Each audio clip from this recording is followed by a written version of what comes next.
some experts are now saying that we are in a bull market. Yeah. And markets have been doing well, Yeah. and especially in the month of April and May. Yeah. So how to really make money in this Yeah. type of market? Actually, you have raised a very important question. This is the billion-dollar question. Yeah. That whether it's a bull market or bear market, tell me how to make money. Because ultimately, we all are here to make money, right? So, in a bull market, the structure of making money is far more easier than in a bear market. In a bear market, a trader makes money because a trader knows how to short the market, how to sell the market and buy at a lower level. For that, a trader uses derivatives, futures, and options to build a short position in the market.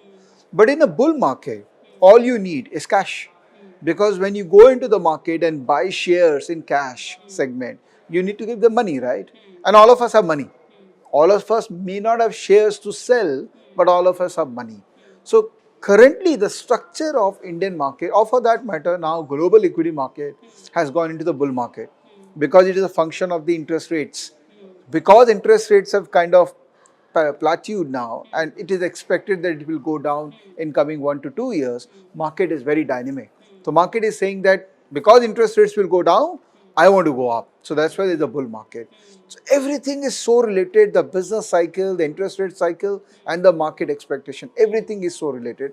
So bull market is there.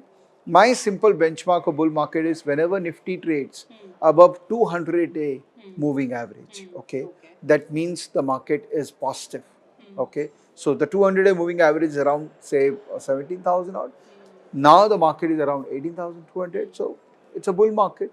Now how do you make money? So if you are a trader, you want to buy first and then sell. You don't want to sell first, okay?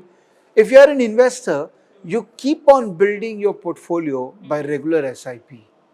The only savior for retail investor is SIP. One should not think of, I have 50 lakh, now I want to put into the market. No, pace it up. Stagger the whole investment journey, then you will create wealth out of it.